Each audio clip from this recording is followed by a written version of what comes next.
Okay, now we're going to install the oil and water pump. I've already got a new O-ring in the side case here. This slides in.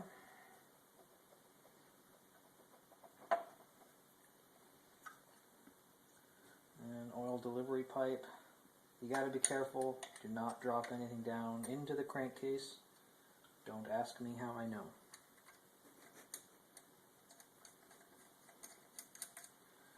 Bolt holds on the oil delivery pipe.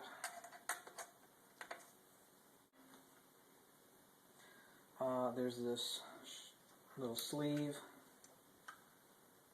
that drops in. Okay, I had to cut away. I couldn't find this bolt. This is a 10 mil bolt that holds on the water pump.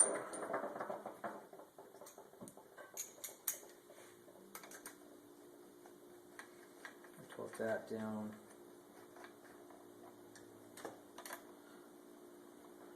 This is also a 7.2 foot-pound. Just about everything in here is 7.2.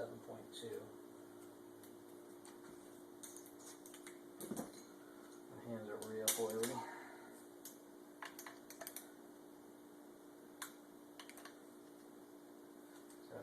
.2.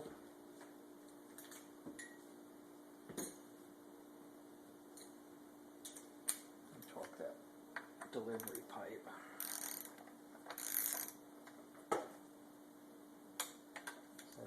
7.2. Now a couple of these will need Loctite. I'll point out which one those are going to be. Next is this oil pipe. I have 2 new O-rings installed here, and those have been greased. Goes right there. That goes in there. Alright, I found my bolts for this oil pipe. These are all Allen head sockets. No Loctite, just 7.2 pounds on these. Alright, now my strainer. I cleaned all the strainer out. The 2 bolts need Loctite. Again, don't drop these down.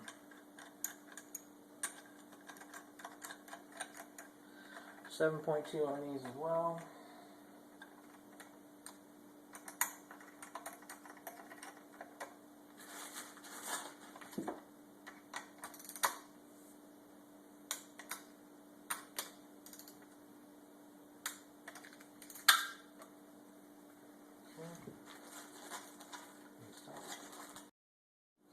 Alright, sprocket and chain. This is what drives the oil and water pump assembly. This is a brand new chain. So I think the best way to get this on is feed it down from the top, hold it down low enough so you have enough slop in the chain to push it over this axle, and then go ahead and thread it around that gear, that sprocket. Okay, now you'll come back up to the top.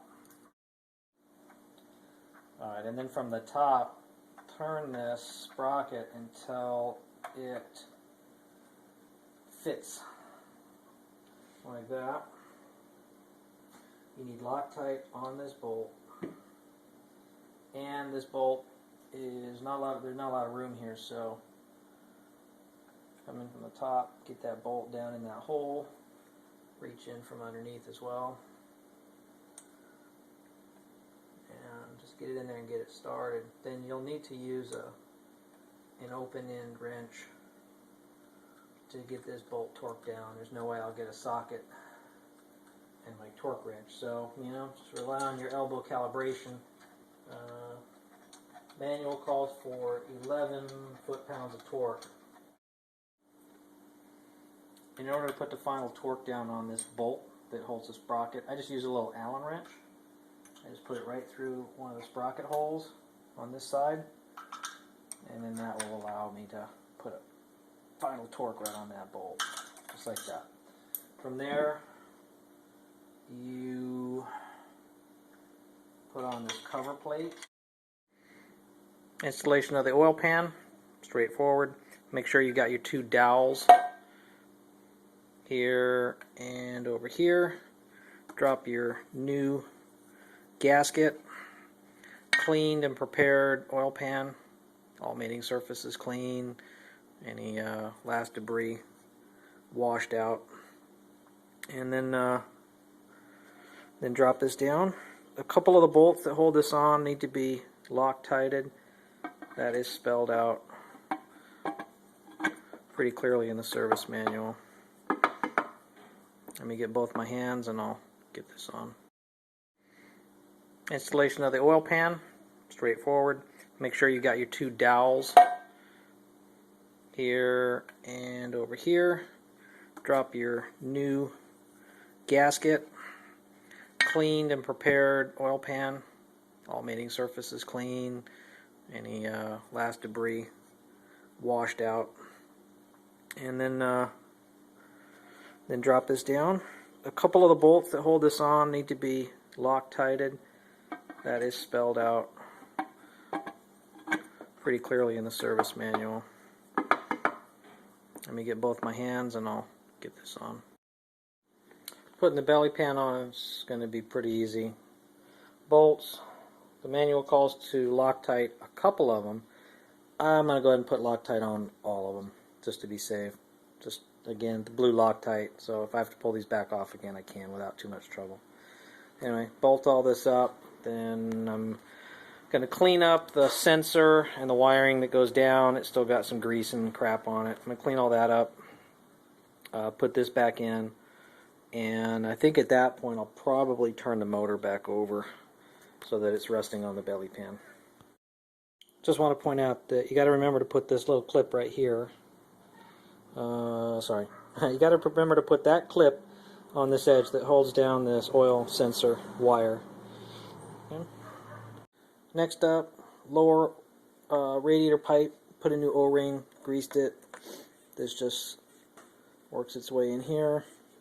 Make sure you don't crimp that O-ring as you insert this pipe in. Sits down flush. Small Allen head holds it in, little Loctite. And then the two bolts that hold the oil sensor in are next. Starter motor is in, pretty simple, slide it in. And the splines on the starter motor shaft mesh in with this idler gear right here. That's in. I've started locating all these little dowels that go in each of the covers, and I can't quite find the ones for the timing, so I'll keep looking for those. Shift shaft cover is on, and what else? That's about it for now. I'm getting ready to put the stator and generator rotor on. I'll probably come over to this side, get the clutch on, and start getting some of the timing gear assembly at the bottom. I've just painted the cylinder head. Oh, I got to put the stud bolts in, and so I got to figure out what the torque settings are for the stud bolts that go into the top. So I'm doing stuff like that while the paint dries on the cylinder head. Alright, I'm putting the crankcase stud bolts in. Manual calls for a little bit of engine oil on the threads. Drop it in, go finger tight, and then it says torque it to 7.2, I believe, or is it 8.2? This took me a while to find because it's only in, it's only in the tightening torque section. It's not in the exploded diagram. So 7.2 pounds on these, which seems a little light, but either way, the way I'm doing this is an M10 stud, so I have an M10 by 1.25 nut. Screw that down a bit. Grab one of the cylinder head caps. Then what you do is just tighten these together a bit. Alright. What is that? 17 mil. Just snug that up against the cap here. And then once those are snug together, then you can bring this, your torque wrench in, you can dial this down. And then to take it off, again, use your torque wrench and your Allen head 6mm on the top, and then hold that steady while you loosen this nut. Then both just come right off. Alright, that's how you do these. Next up is to put the stator and the generator rotor cover back on. Stator slides right over here. 3 bolts hold it in. And then this cable has to be oriented, so where it goes into this recess. Let me put it in and I'll show you what that looks like. Alright. The 3 bolts that hold on the stator, Loctited, torque down to 7.2 pounds. Put some Yamaha bond on this rubber grommet that goes through the crankcase. And then put your little wire block and orient this tab just like this so it holds that wire down as far as possible. There's no torque setting on this, but it's a bigger socket. I'll put this down to about 7.2 pounds also. Okay, that tab is torqued down now. Generator rotor cover, pull back a little bit, just slaps right on there. And then there's the holder bolt right there. And let me take a look and see. Looks like